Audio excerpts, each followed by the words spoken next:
إن الحمد لله نحمده ونستعينه ونستغفره ونؤمن به ونتوكل عليه ونعوذ بالله من شرور أنفسنا وسيئات أعمالنا من يهده الله فلا مضل له ومن يضلله فلا هادي له ونشهد أن لا إله إلا الله وحده لا شريك له ونشهد أن محمدا عبده ورسوله اللهم صل على محمد وعلى آل محمد كما صليت على إبراهيم وعلى آل إبراهيم إنك حميد مجيد وقد قال الله تعالى في القرآن الكريم بعد أعوذ بالله من الشيطان الرجيم يا أيها الذين آمنوا اتقوا الله حق تقاته ولا تموتن إلا وأنتم مسلمون وقال أيضا يا أيها الناس اتقوا ربكم الذي خلقكم من نفس واحدة وخلق منها زوجها وبث منهما رجالا كثيرا ونساء واتقوا الله الذي تساءلون به والأرحام إن الله كان عليكم رقيبا يا أيها الذين آمنوا اتقوا الله وقولوا قولا سديدا يصلح لكم أعمالكم ويغفر لكم ذنوبكم ومن يطع الله ورسوله فقد فاز فوزا عظيما أما بعد فإن أصدق الحديث كتاب الله وأحسن الهدي هدي محمد صلى الله عليه وسلم وشر الأمور محدثاتها وكل محدثة بدعة وكل بدعة ضلالة وكل ضلالة في النار சர்வ புகழும் புகழ்ச்சியும் இப்பிரபஞ்சத்தை படைத்து பரிபாலனம் செய்து கொண்டிருக்கக்கூடிய எல்லாம் வல்ல அல்லாஹ் சுப்ஹானஹு வ தஆலாவுக்கு சலாமும் சலவாத்தும் பெருமானார் ஸல்லல்லாஹு அலைஹி வஸல்லம் அன்னவர்கள் மீதும் அன்னலாரின் வாழ்க்கை வழிமுறைகளை பின்பற்றி வாழ்ந்து மரணித்த சஹாபாக்கள் அவர்களை தொடர்ந்தவர்கள் துயர்ந்தவர்கள் அனைவர் மீதும் எம்மவர்கள் மீதும் என்றென்றும் எப்பொழுதும் நிலவட்டமாக. வார்த்தைகளில் சிறந்தது அல்லாஹுடைய வார்த்தை என்றும் வழிகாட்டுதலில் சிறந்தது பெருமானார் ஸல்லல்லாஹு அலைஹி வஸல்லம் அன்னவருடைய வழிகாட்டுதல் என்றும் காரியங்களிலே மிக மிக மோசமானவை மார்க்கத்தின் பெயரால் உருவாக்கப்பட்ட புதிய விடயங்கள் நூன அனுஷ்டானங்கள் மார்க்கத்தின் பெயரால் உருவாக்கப்பட்ட புதிய விடயங்கள் அனைத்தும் பிதாத்துகள். ஒவ்வொரு பிதாத்துகளும் வழிகேடுகள், ஒவ்வொரு வழிகேடுகளும் நாளை மறுமை நாளில் எம்மை நரகிற்கு இட்டுச் செல்லும் என்ற நபிமொழியை ஞாபகமூட்டியவனாக இந்த உலகத்திலே நாங்கள் அல்லாஹை பார்க்காவிட்டாலும் ஒவ்வொரு கணப்பொழுதும் வல்ல ரஹ்மான் அடியார்கள் என்ன செய்கிறார்கள், எவ்வாறு செயற்படுகிறார்கள் என்பதனை அவதானித்த வண்ணம் இருக்கிறான் என்ற எண்ணத்தோடு எதுவொன்றையும் இணை வைக்காமல் களப்பற்ற இஹ்லாஸோடு அல்லாஹுவை அஞ்சி வணங்கி வழிபடுமாறு எனக்கும் அப்பால் உங்களுக்கும் உபதேசித்தனாக.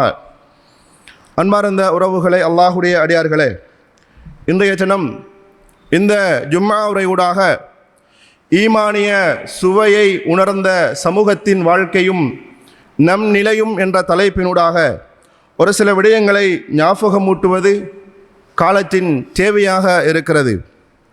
அன்பான உறவுகளே, கடந்த சமூகத்தினுடைய வாழ்க்கை எடுத்து பார்க்கின்ற பொழுது அல்லாஹுடைய தூதர் ஸல்லல்லாஹு அலைஹி வஸல்லம் அவர்கள் சத்திய பிரச்சாரத்தை அந்த மக்கமா நகரிலே மக்களுக்கு முன்னர் எடுத்து என்பதற்கு முதல் அந்த மனித சமூகம் எவ்வாறு இருந்தது என்பதனை நாங்கள் அறிந்திருக்கிறோம்.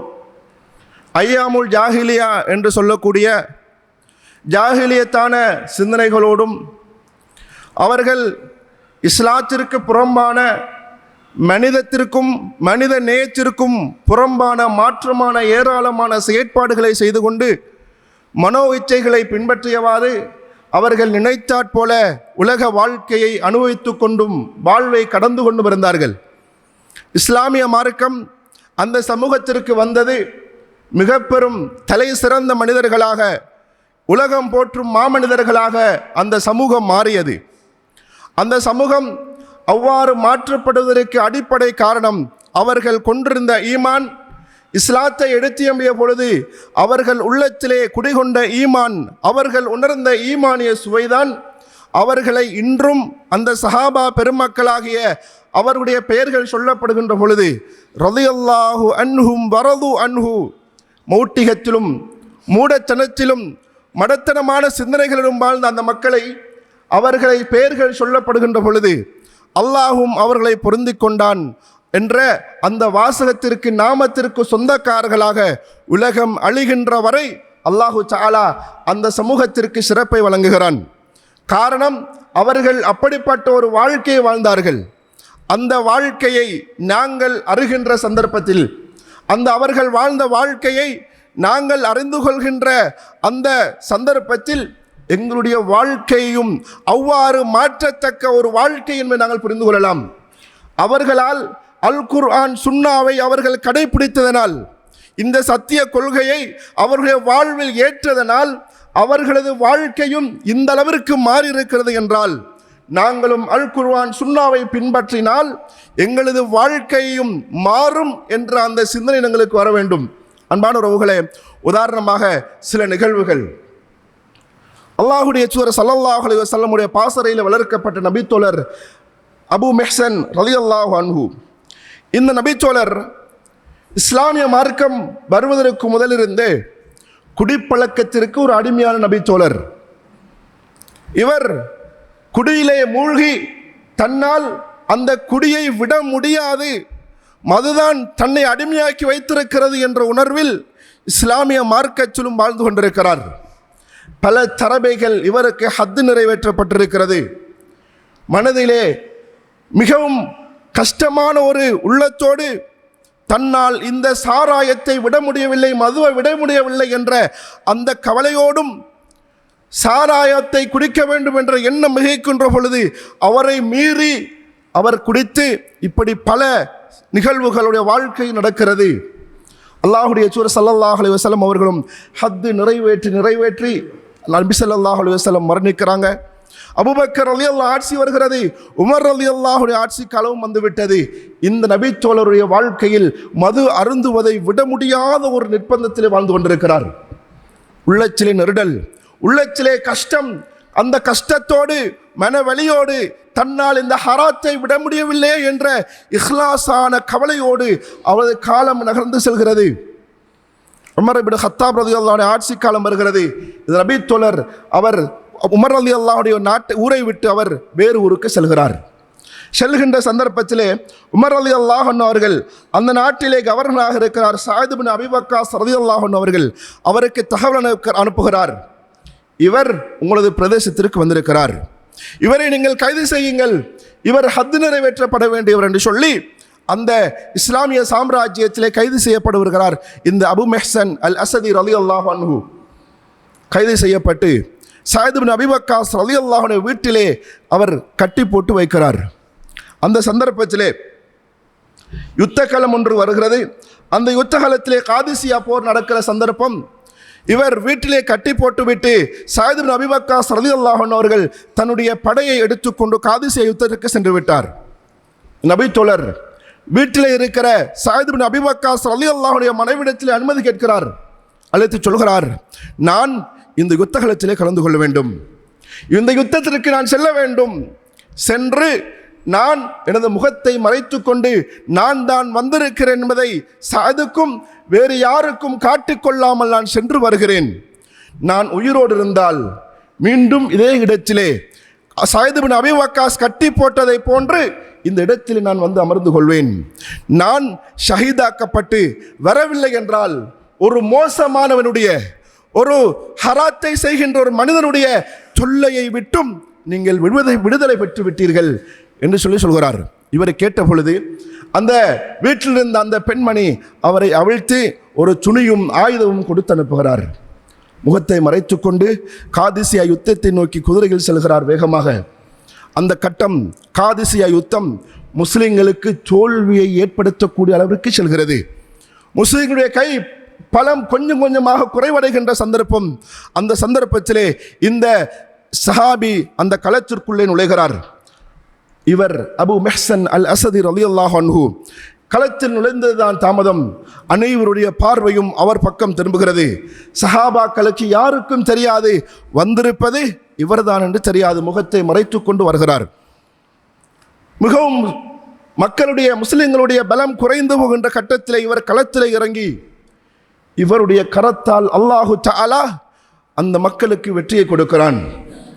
இவருடைய உள்ளத்திலே நான் வாழ்ந்து எந்த பிரயோசனமும் கிடையாது, ஹராத்தை சுமந்து கொண்டு வாழ்கிறேன், நான் மரணிக்க வேண்டும் என்ற அந்த ஆசையில், நான் ஹராத்தை சுமந்த நிலையில் எனது வாழ்க்கை தொடரக்கூடாது என்ற அந்த இஹ்லாஸான எண்ணத்தோடு எதிரிகளுக்கு மத்தியிலே இவர் புகுந்து யுத்தம் செய்து கொண்டிருக்கிறார். தரமாரியாக அவர் இஹ்லாஸான முறையிலே அவர் எதிரிகளோடு போராடுகிறார்.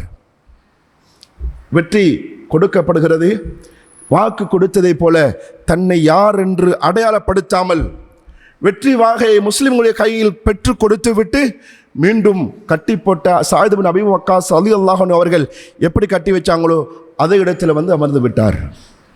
சஅத் இப்னு அபீ வக்காஸ் ரலியல்லாஹு அன்ஹு அவர்கள் வெற்றியை சுமந்து கொண்டு வீட்டுக்கு வந்து மனைவியோடு பேசுகிறார். அந்த சந்தர்ப்பத்திலே சஅத் இப்னு அபீ வக்காஸ் ரலியல்லாஹு அன்ஹு அவர்கள் சொல்கிறார்கள், நாங்கள் பத்ர் யுத்தத்திலே மிகவும் கஷ்டமாக இருக்கின்ற சூழ்நிலையில் சஹாபாக்களுக்கு அல்லாஹு தஆலா மலக்குமார்களை கொண்டு எவ்வாறு வெற்றியை கொடுத்தானோ அதே போன்று ஒரு மனிதர் வந்தார். நாங்கள் தோல்வி அடைய போகின்றோம் என்ற நிலையில் இருந்த பொழுது அவர் வந்து எதிரிகளுக்கு மத்தியிலே பூந்து அவர் எங்களுக்கு வெற்றியை பெற்று தந்து விட்டு சென்று விட்டார்.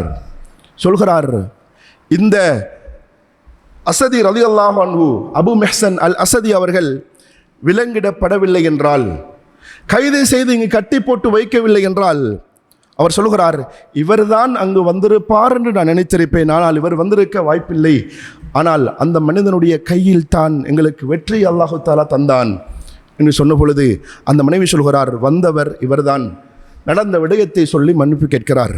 உடனே சஅத் இப்னு அபீ வக்காஸ் ரலியல்லாஹு அன்ஹு அவர்கள் ஓடோடி வந்து அழுதவர்களாக அவரை அவிழ்த்து விட்டு சொல்கிறார்கள், தோழரே, நீங்கள் எங்கு வேண்டுமென்றாலும் செல்லுங்கள், இன்றைய தினருக்கு பிறகு ஒரு நாளும் இஸ்லாமிய சாம்ராஜ்யம் உங்களை கைது செய்யாது.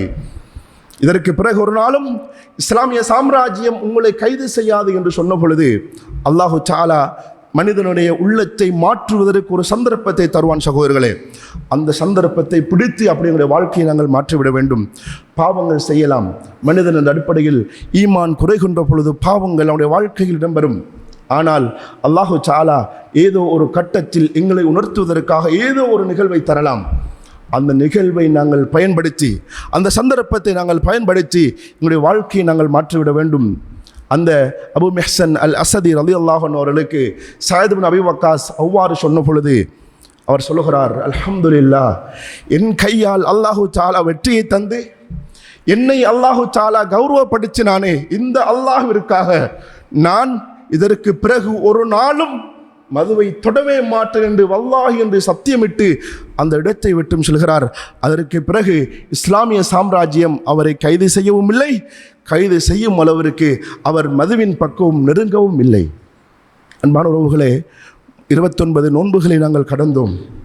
எங்களுடைய வாழ்க்கையில் இன்னும் மாற்றங்களை நானும் நீங்களும் சந்தித்தோம். உறவுகளே, ரமலான் கடந்து முடிந்து விட்டது. ஆனால் எங்களது வாழ்க்கையில் மாற்றங்கள் மிக மிக அரிதான ஒரு சூழ்நிலை. ஆனால் சுவர்க்கத்தை மாத்திரம் நாங்கள் ஆசை வைக்கிறோம். கபருடைய வாழ்க்கையை பற்றி நாங்கள் எப்பொழுது எங்களுடைய குடும்பத்தோடு நாங்கள் கடைசியாக எப்போது பேசியது உறவுகளே? எங்களுடைய வாழ்க்கையில் நாங்கள் பல ரமலான்களை கடந்து வந்து விட்டோம்.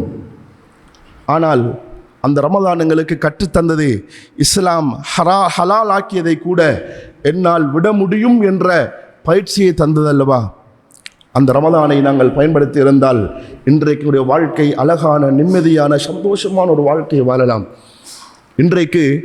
ஆனால் அந்த விடயங்களை எல்லாம் நாங்கள் கடந்து விட்டோம். சந்தர்ப்பங்களை நழுவ விட்டவர்களாக இந்த இடத்திலே நானும் நீங்களும் அமர்ந்திருக்கிறோம் என்பதை நாங்கள் மறந்துவிடக்கூடாது சகோதரர்களே. எனவே சந்தர்ப்பங்கள் அல்லாஹு தஆலா எங்களுடைய வாழ்க்கையை மாற்றுவதற்கு தருவான். அந்த சந்தர்ப்பங்களை நாங்கள் பயன்படுத்தி நாங்கள் எங்களுடைய வாழ்க்கையை மாற்றிக்கொள்ள வேண்டும். அதே போன்று தோழர்களே, பாருங்கள், நபி ஸல்லல்லாஹு அலைஹி வஸல்லம் அவர்கள் காலத்திலே பத்ர் யுத்தம், முதலாவது யுத்தத்திற்கு நபி ஸல்லல்லாஹு அலைஹி வஸல்லம் அவர்கள் அழைப்பு எடுக்கிறார்கள். அந்த சந்தர்ப்பத்திலே 2 நபித்தோழர்கள் ஓரோடி வருகிறார்கள். யா ரசூலல்லாஹ், நாங்களும் வருகிறோம். வந்து சொல்கிறார்கள், சஅத் இப்னு ஹைஸமா ரலியல்லாஹு அன்ஹு, அல்லாஹ்வுடைய தூதரே, நாங்களும் யுத்தகலத்திற்கு வருகிறோம். 2 பேரும் பாப்பாவும் மகனும், சஅத், ஹைஸமா ரலியல்லாஹு அன்ஹுமா. அல்லாஹ்வுடைய தூதர் ஸல்லல்லாஹு அலைஹி வஸல்லம் அவர்கள் சொல்கிறார்கள், இருவரில் ஒருவரைத்தான் அழைத்து செல்லலாம். யார் என்பதை முடிவு செய்யுங்கள். ஒருவர் வீட்டில் இருந்து வீட்டை பாதுகாக்க வேண்டும், ஒருவர் எங்களோடு வரலாம். வாப்பாவும் மகனும் போட்டி போட்டுக் கொள்கிறார்கள். யுத்தகலத்திற்கு செல்வதற்கு, உயிரை தியாகம் செய்வதற்கு போட்டி போடுகிறார்கள். அன்பான உறவுகளே, இருவரும் வீட்டுக்கு போய் மசூரா செய்கிறாங்க. நான் போகிறதா நீங்கள் போகிறதா? பாப்பா சொல்கிறார், ஹைசமா ரலியல்லாஹு அன்ஹு, மகனே, எனக்கோ வயது போய்விட்டது, அடுத்த வருடம் இருப்புனோ தெரியாது, காலம் நகர்ந்து செல்கிறது, நான் யுத்தகலத்திற்கு சென்று வருகிறேன், நீயோ வாலிபனாக இருக்கிறாய். இருவரும் பேச்சுவார்த்தை முடிவதாக இல்லை. பெயரை இருவரும் எழுதி சீட்டு கொடுக்குகிறார்கள். சாத் ரலியல்லாஹு அன்ஹு மகனுடைய பெயர் வருகிறது. அப்பொழுதும் ஹைசமா ரலியல்லாஹு அன்ஹு தந்தை கெஞ்சுகிறார். மகனிடத்திலே சொல்கிறார், தந்தையே, இந்த யுத்தகலத்திற்கு செல்வதனால் சுவர்க்கத்தை தவிர வேறு ஏதாவது எனக்கு கிடைக்கும் என்று அல்லாஹ்வின் தூதர் வாக்களித்திருந்தால் நான் வந்திருப்பேன். ஆனால் அல்லாஹ்வின் தூதர் வாக்களித்தது சுவர்க்கம் தந்தையே, என்னால் தர முடியாது என்று சொல்லி இந்த நபித்தோழர் தந்தையோடு பேசிவிட்டு யுத்தகலத்திற்கு செல்கிறார். மீண்டும் யுத்தத்தை வெற்றி கொண்டு படை இஸ்லாம் மதீனாவை நோக்கி வருகிறது. இந்த சாத் ரலியல்லாஹு அன்ஹு அவர்கள் அவர் ஷஹீதாக்கப்பட்ட நிலையிலே அந்த படை மீண்டு வருகிறது. அன்பான உறவுகளே, ஒரு யுத்தத்திற்கு செல்வதற்கு தந்தையும் மகனும் போட்டி போடுகிறார்கள். போட்டியிலே மகன் அந்த சந்தர்ப்பத்தில் சீட்டு கொலுக்கி மகன் தெரிவாகிறார். ஆனால் அப்பொழுதும் தந்தை விட்டு கொடுக்க முயற்சி செய்யவில்லை. மகனும் விட்டு கொடுக்காமல் அந்த யுத்தத்திற்கு செல்கிறார். அன்பான உறவுகளை, இப்படி பல சம்பவங்கள் சஹாபாக்களுடைய வாழ்க்கையிலே ஏராளமான நிகழ்வுகள் இடம்பெற்றிருக்கின்றன. நாங்கள் எங்களுடைய அமல் இபாதத்துக்கள் விடயங்களிலே, எங்களது இதர இஸ்லாமிய சட்டத்திட்டங்களை நடைமுறைப்படுத்துகின்ற விடயங்களில் நாங்கள் எவ்வாறு செயற்படுகிறோம் என்பதை நாங்கள் சற்று சிந்தித்து பார்க்க கடமைப்பட்டிருக்கிறோம். அன்பார்ந்த தோழர்களே, நபி ஸல்லல்லாஹு அலைஹி வஸல்லம் அவர்கள் ஒரு அறிவிப்பு செய்கிறார்கள், மன் ஜஹஸ ஜெய்ஸல் உஸ்ரா ஃபலஹுல் ஜன்னா. யார் இந்த கஷ்டமான சந்தர்ப்பத்தில் தபூக் யுத்தத்திற்கு அழைப்பு விடுக்கிறாங்க, யார் இந்த கஷ்டமான யுத்தத்திற்கு செலவிற்கும் ஏனைய விடயங்களுக்கும் பொறுப்பெடுக்கிறாரோ அவருக்கு நான் சுவர்க்கத்தை வாக்களிக்கிறேன் என்று நபி ஸல்லல்லாஹு அலைஹி வஸல்லம் சொல்கிறாங்க. அப்போ உஸ்மான் இப்னு அஃபான் ரலியல்லாஹு அன்ஹு எழும்பி கேட்கிறார், யா ரசூலல்லாஹ், நான் இதற்கு உதவி செய்தால் எனக்கு என்ன கிடைக்கும்? வலக்கல் ஜன்னா, உங்களுக்கு சுவர்க்கம். எழும்பி வீட்டுக்கு போகிறார். மடி நிறைய திர்ஹம் காசுகளை அள்ளி கொண்டு வந்து கொட்டுகிறார். வீட்டுக்கு போகிறது ஒரு 2-3 தடவை பேய்த்து வந்து அவர் நபி ஸல்லல்லாஹு அலைஹி வஸல்லம் மடி நிறைய 1000 தீனார் பொற்காசுகளை அப்படியே அவள் மடியிலே குவிக்கிறார்கள். மீண்டும் நபி ஸல்லல்லாஹு அலைஹி வஸல்லம் அவர்கள் அறிவிப்பு செய்கிறார்கள், யார் பொறுப்பெடுக்கிறாரோ அவருக்கு சுவர்க்கம்.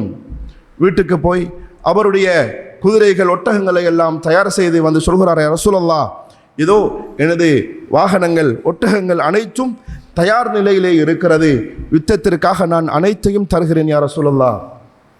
அல்லாஹ்வின் தூதர் ஸல்லல்லாஹு அலைஹி வஸல்லம் இந்த அறிவிப்பை கேட்டு இந்த நபித்தோழர் எந்த அளவிற்கு அந்த யுத்தத்திற்காக பொறுப்பெடுத்தார் என்றால், அல்லாஹு தஆலா சொல்லுவதாக அல்லாஹுடைய தூதர் ஸல்லல்லாஹு அலைஹி வஸல்லம் அவர் சொல்கிறார்கள், மா லர்ர உஸ்மான் மா அமில பஅதல் யௌம்.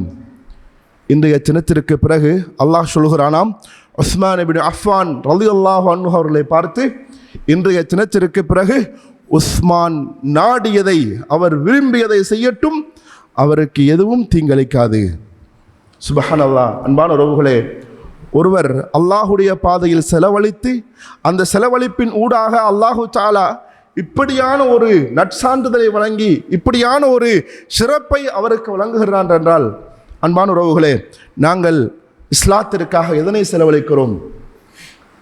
பள்ளி வாயில்களுக்காக, இஸ்லாமிய மார்க்கத்தின் வளர்ச்சிக்காக செலவழியுங்கள் என்று அழைப்பு விடுக்கப்பட்டால் ஏதோ எங்களால் கொஞ்சம் மூலம் செலவழிக்கப்படுகின்றது. புத்தாடைகள் வாங்குவதாக இருக்கலாம், எங்களை வீட்டில் நடக்கிற திருமணங்களாக இருக்கலாம், நாங்கள் செல்லுகின்ற பயணங்களாக இருக்கலாம், பல லட்சக்கணக்கான ரூபாய்கள் செலவழிக்கிறோம்.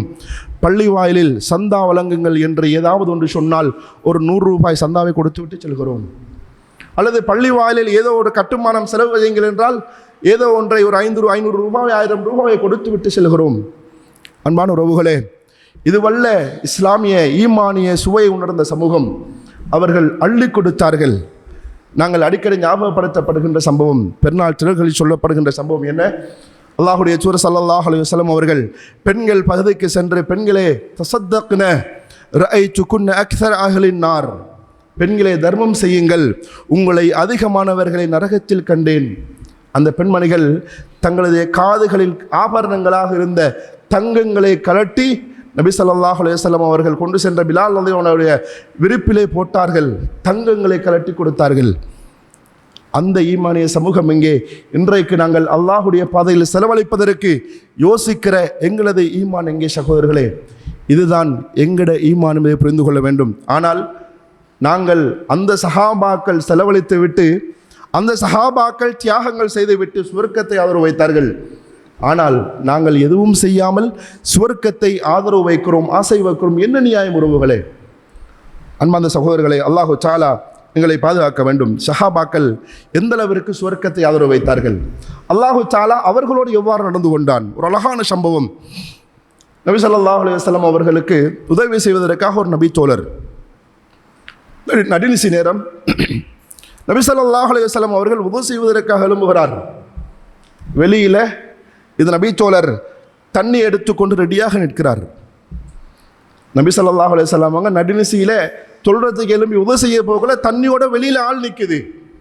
அப்போ எந்த அளவிற்கு இவர் நபி ஸல்லல்லாஹு அலைஹி வஸல்லம் அவங்க இந்த டைமில் வெளியே வருவாங்க என்பதை எதிர்பார்த்து காத்து கொண்டிருந்திருப்பார். அப்போ நபி ஸல்லல்லாஹு அலைஹி வஸல்லம் அவங்க அந்த நபி தோழரை பார்த்து கேட்கிறார், சல், உங்களுக்கு தேவையானதை கேளுங்கோ. நபி சொல்கிறாங்க, சொன்ன பொழுது நபி தோழர் சொல்கிறார், அஸ்அலுக முராஃபத்தக ஃபில் ஜன்னah யா ரசூலல்லாஹ், உங்களோடு சுவர்க்கத்தில் நான் இருக்க வேண்டும். நபி ஸல்லல்லாஹு அலைஹி வஸல்லம் அவர்கள் கைர தாலிக், வேறு ஏதாவது இல்லையா? அப்பொழுது ரபியத் இப்னு கஅப் அல் அஸ்லமி ரலியல்லாஹு அன்ஹு சொல்கிறார்கள், இல்லை யா ரசூலல்லாஹ், ஹுவதாக், அது மட்டும்தான், சுவர்க்கத்தில் உங்களோடு நான் இருக்கணும் யா ரசூலல்லாஹ்.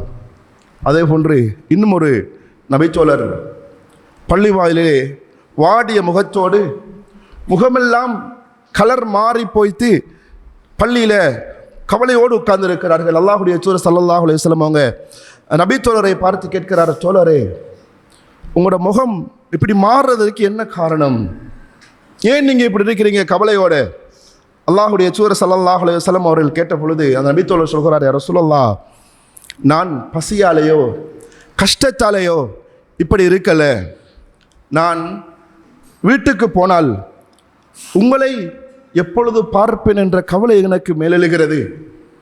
ஓரோடி வந்து உங்களை பார்க்கும் வரை எனக்கு பொறுமை இல்லை யா ரசூலல்லாஹ்.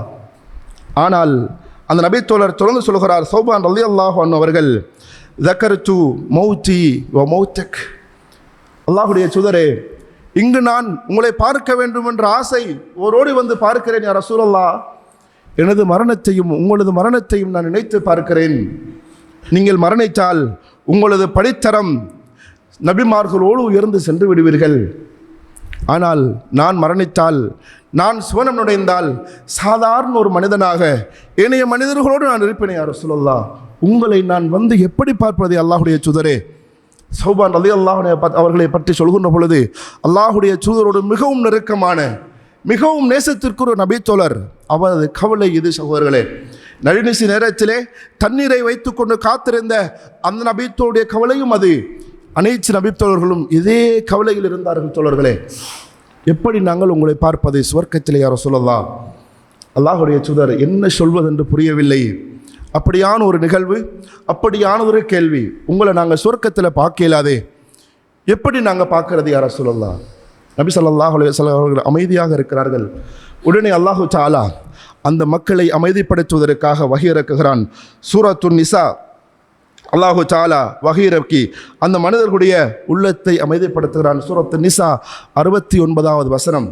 அன்பார்ந்த தோழர்களே, இந்த வசனத்திற்கு ஏற்றாற்போல எங்கட வாழ்க்கையும் இருக்கும் என்றால் நிச்சயமாக நாளை சுவர்க்கத்திலே அல்லாஹுடைய தூதரை ஸல்லல்லாஹு அலைஹி வஸல்லம் நாங்கள் பார்க்கலாம், அவர்களோடு நாங்கள் இருக்கலாம். அல்லாஹு தஆலா அந்த மக்களுக்கு சொல்கிறான், வமை யுத்தி அல்லாஹ வ ரசூலா, வமை யுத்தி அல்லாஹ வ ரசூல், யார் அல்லாஹுவையும் அவனது தூதரையும் வழிபட்டு நடக்கிறாரோ அவர்கள் மின நபியின வ சித்திகீன வ ஷுஹதாஇ வ ஸாலிஹீன், அவர்கள் அல்லாஹ் அருள் செய்த சித்திகீன்களோடும் ஷுஹதாக்களோடும் அல்லாஹ்வை உண்மைப்படுத்திய மக்களோடும் நல்லடியார்களோடும் நபிமார்களோடும் இருப்பார்கள் என்ற வசனத்தை சொல்லி வஹசுன உலாயிக ரஃபீகா, இவர்கள்தான் அழகான தோழர்கள் என்று சொல்கிறான்.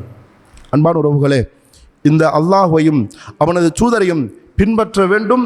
அவர்களை நீங்கள் பின்பற்றினால் நாளை மறுமையில் சுவர்க்கத்திலே நபிமார்களோடு இருப்பீர்கள் என்ற வசனம் இறங்கிய பொழுதுதான் அந்த நபித்தோழர்கள் அமைதி அடைந்தார்கள்.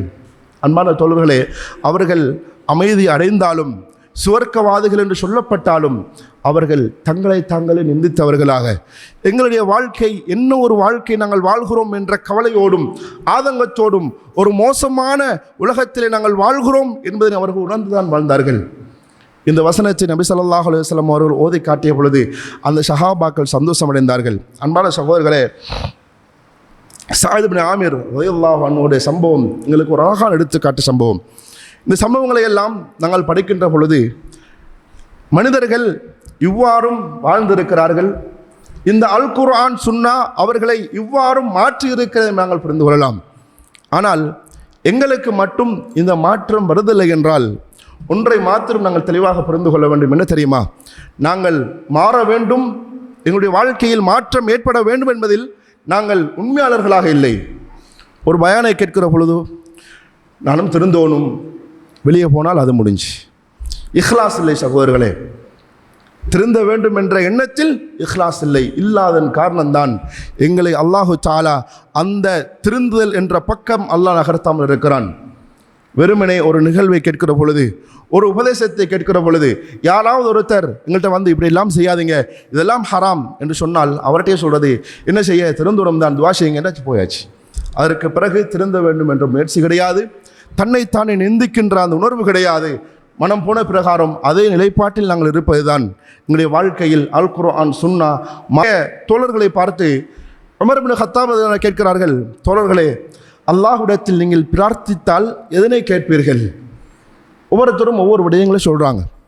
ஒருவர் சொல்கிறார், யாரோ உமர் அமீருல் மூமினீனே, நாங்கள் பொருளாதாரத்தை கேட்போம், அதனூடாக மக்களுக்கு நாங்கள் செலவழிக்க வேண்டும், நான் அறிவை கேட்பேன், அப்படி இப்படி என்று நிறைய விடயங்களை சொல்கிறார்கள். அப்பொழுது அமீருல் மூமினீன் உமர் இப்னு கத்தாப் ரலியல்லாஹு அன்ஹு சொல்கிறார்கள், நான் இதனை கேட்பேன் தெரியுமா? அவர் சொல்கிறார், ஸஅத் இப்னு ஆமிரை போல பல 100 மனிதர்களை அல்லாஹ் இந்த பூமியில் உருவாக்க வேண்டும், அவர்கள் ஊடாக இந்த மக்களும் இந்த மார்க்கமும் பிரயோசனப்பட வேண்டும் என்று தான் நான் கேட்பேன் என்று உமர் இப்னு கத்தாப் ரலியல்லாஹு அன்ஹு சொல்கிறார்கள். அன்பான தோழர்களே, இவ்வாறு சொல்லத்தக்க என்ன ஒரு வாழ்க்கையை வாழ்ந்திருப்பார். நாங்கள் இந்த அளவிற்கு தியாகங்கள் செய்யாவிட்டாலும் எங்களுடைய வாழ்க்கையில் இஸ்லாத்தை நாங்கள் நடைமுறைப்படுத்துவதற்கு நாங்கள் முயற்சியாவது எடுக்க வேண்டும். எந்த அளவுக்கு என்றால், ஸஅத் இப்னு ஆமிர் ரலியல்லாஹு அன்ஹு அவர்கள் ஹிம்ஸ் பிரதேசத்திலே கவர்னராக அமீருல் முஃமினீன் உமர் இப்னு கத்தாப் ரலியல்லாஹு அன்ஹு நியமிக்கிறாங்க. நபி ஸல்லல்லாஹு அலைஹி வஸல்லம் மரணத்திற்கு பிற்பட்ட காலம். வலுக்கட்டாயமாக கவர்னராக அனுப்பி சில வருடங்கள் கவர்னராக கடமையாற்றிவிட்டு மீண்டும் வருகிறார். வந்து சந்திக்கிறார், எனக்கு இந்த பொறுப்பெல்லாம் வேண்டாம், நான் மதீனாவில் ஏதாவது ஒரு மூளைக்கு போய் என்ற குடும்பம் நான் அப்படியே வாழ்ந்துட்டு மௌத்தாயிரணும். கவர்னர் பதவியை தூக்கி வீசுகிறார். முதலாவது உமர் இப்னு கத்தாப் ரலியல்லாஹு அன்ஹு அவர்கள் எப்படியோ பேசி எப்படியாவது விட்டு கொடுப்போம், நல்ல ஒரு ஆட்சி அவருடைய, என்னால் முடியாது, ரிட்டர்ன் போயிட்டார். மதீனாவுக்கு போயிட்டு அவரும் அவரது குடும்பமும் வாழ்கிறது. உமர் இப்னு கத்தாப் ரலியல்லாஹு அன்ஹு அவர் விடுபவராக இல்லை. பாரசீகம் வெற்றி அடைகின்ற ஒரு காலம், செல்வ செழிப்புகள், பொருளாதாரங்கள், கனிமத்துக்கள் கிடைத்து கொண்டிருக்கிற ஒரு கட்டம், அதனை ஒருவர் தூக்கி வீசி விட்டு வருகிறார் என்றால் உமர் இப்னு கத்தாப் அவங்க பின்னால் அப்படியே ஒரு ஆள் அனுப்புகிறாரு. 300 திர்ஹம் காசை கொடுக்குறார். கொடுத்து சொல்கிறார், இவருடைய வீட்டை போங்க, 3 நாள் நீங்கள் தங்குங்கள், தங்கி இவர் நல்ல வசதியோடு இருந்தால் இந்த திர்ஹங்களை எடுத்து வாருங்கள், கஷ்டப்பட்டாரண்டா அவர்கிட்ட கொடுத்துட்டு வாங்க, நான் தந்தேன் என்று. போன மனிதர் அங்கு செல்கிறார். அமீருல் முஃமினீன் உங்களது வீட்டில் 3 நாள் தங்கச் சொன்னார்கள் என்று தங்கி விடுகிறார். 3 வேளை உணவு வயிறார உண்ணுகிறோம், அல்ஹம்துலில்லாஹ். ஆனால் அந்த நபித்தோழர் ஸஅத் இப்னு ஆமிர் ரலியல்லாஹு அன்ஹு அவர்கள் 3 வேளை உணவிற்கு பகரமாக வந்த விருந்தாளிக்கு 1 வேளை உணவு கொடுக்கிறார். அந்த 1 வேளை உணவும் வீட்டில் இருக்கிற ஸஅத் இப்னு ஆமிர் ரலியல்லாஹு அன்ஹு, அவரது மனைவி, அவரது பிள்ளைகள், இந்த மூவரில் ஸஅத் இப்னு ஆமிர் ரலியல்லாஹு அன்ஹுடைய உணவைத்தான் இவருக்கு கொடுத்து விட்டு மீதம் இருக்கிற உணவை அவர்கள் 3 பிரித்துன்றாங்க. பக்கத்து வீட்டில் இருக்கிற ஒரு மனிதர் இந்த விருந்தாளியாக வந்திருக்கிறவரை கூப்பிடுறாரு, இங்கே வாங்க தோழரே. 2 நாள் கழிஞ்சிட்டு கூப்பிட்டு சொல்கிறார், தோழரே நீங்கள் யார்? இப்படி நபி ஸல்லல்லாஹு அலைஹி வஸல்லம் அங்கே அனுப்பினாங்க, இங்கே இருக்காதீங்க. பக்கத்தில் இருக்கிற அயலவருடைய ஒரு எந்த அளவிற்கு ஒரு நல்ல ஒரு மனிதராக வாழ்ந்திருப்பார். சொல்கிறார், இவருடைய வீட்டை நீங்கள் இருக்க வேண்டாம். அவர் சொல்கிறாரு, அவர் தருவது அவருடைய உணவை உங்களுக்கு, அவருக்கு நீங்கள் கஷ்டம் கொடுக்க வேண்டாம், நீங்கள் வந்த மாதிரி பேத்துருங்க. அவரே கஷ்டத்தில் இருக்கிறார், நீங்கள் அவருக்கு சுமையாக இருக்கிறீர்கள். அவருக்கு தெரியாது இவருடைய உணவைத்தான் அவர் கொடுக்குறாரு என்ற நபித்தோழருக்கு கேள்விப்பட்ட பொழுது ஆச்சரியத்தால் அழுது கொண்டு அவர் வந்த செய்தியை சொல்கிறார். இப்படி 300 திர்ஹம் உமர் ரலியல்லாஹு அன்ஹு தந்தார்கள். சொல்கிறார், எனக்கு வேண்டாம், வீட்டில் எனக்கு நிறைவாக உணவு இருக்கிறது, போதும், நீங்கள் எடுத்துச் செல்லுங்கள். உமர் ரலியல்லாஹு அன்ஹு தந்தாங்க, உங்களுக்கு கொடுக்கத்தான் வேண்டும். வீட்டில் இருக்கிற மனைவி சொல்கின்ற வார்த்தையை பாருங்கள், கணவரே அந்த திர்ஹங்களை வாங்கிடுங்கள், எங்களுக்கு தேவை இல்லை என்றாலும் வந்த விருந்தாளிக்கு கொடுப்பதற்கு தனது சாப்பாட்டை கொடுத்து மிகுதியை 3 வரும் பிடித்து குடும்பம் சாப்பிடுகிறது. அந்த சந்தர்ப்பத்தில் மனைவி சொல்கிறார், நமக்கு தேவையில்லாட்டியும் பக்கத்து வீட்டாக்களுக்கு தேவை இருக்குது, அவங்களுக்கு கொடுப்போம், அந்த காசை வாங்கிடுங்க. வந்தவர் கொடுக்க வேண்டும், கொடுத்து விட்டார். வாங்கிய திர்ஹங்கள் 300 திர்ஹம் ஏரியாவுக்கு அப்படியே யார் யாருக்கு தேவையை பிரித்து கொடுத்தாச்சு. வந்தவர் தாங்க முடியல, ஓடி போய் சொல்கிறார், அமீருல் முஃமினீனே, தந்த திர்ஹங்கள் பங்கு வைக்கப்பட்டு விட்டது.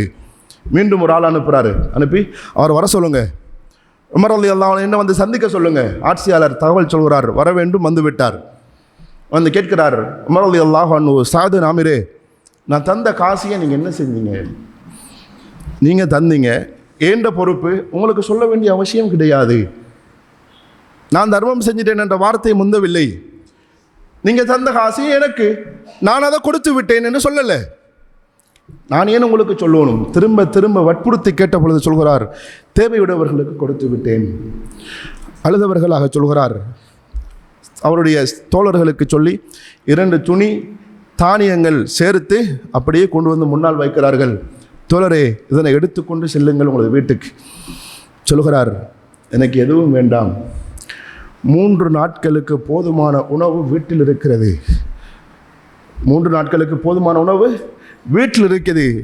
நீங்கள் எப்போ என்னை கவர்னராக ஹெம்ஸுக்கு அனுப்பினீங்களோ அன்று முதல் இன்று வரை எனது மனைவி ஒரே ஒரு ஆடையை மாற்றி மாற்றி உடுத்து எத்துப்போய் விட்டது. நீங்கள் அனுமதித்தால் இந்த ஆடையை மாத்திரம் எடுத்துக்கொள்கிறேன், உணவு ஒன்றும் வேண்டாம். அன்பான உறவுகளே, எங்களோட வீட்டுக்குள்ளே எத்தனை அரிசி மூடைகள், எத்தனை நெல் மூடை அடுக்கி வச்சுருப்போம். அல்லாஹுடைய அந்த அருள்களை எல்லாம் நாங்கள் மறந்து இன்னும் போதா போதா, இன்னும் தேவை தேவை தேவை ஹவா. ஆனால் அந்த சஹாபாக்கள் 3 நாள் உணவு, நிரப்பமான உணவு 3 நாளைக்கு இருக்குது, எனக்கு போதும்.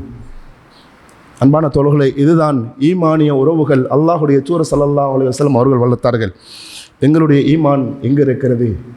எங்களது போதும் என்ற மனம் எங்கே இருக்கிறது? அந்த போதும் என்ற மனமும் தனக்கு தேவை இருந்தும் அதனை பிறருக்கு அவர்கள் கொடுக்கின்ற அந்த உள்ளமும் இருக்கிறதே சகோதரர்களே, இஸ்லாமிய மார்க்கத்தில் மிகவும் உயர்ந்த ஒரு இடத்திலே அல்லாஹு தஆலா அதனை வைத்திருக்கிறான் என்று நாங்கள் புரிந்து கொள்ள வேண்டும்.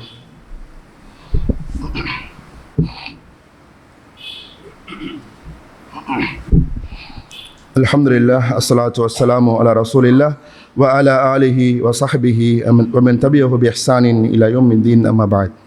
அன்பான உறவுகளே, இப்படி பல நிகழ்வுகள் எங்களுடைய வாழ்க்கையில் அந்த சஹாபாக்கள் விட்டு சென்றிருக்கிறார்கள்.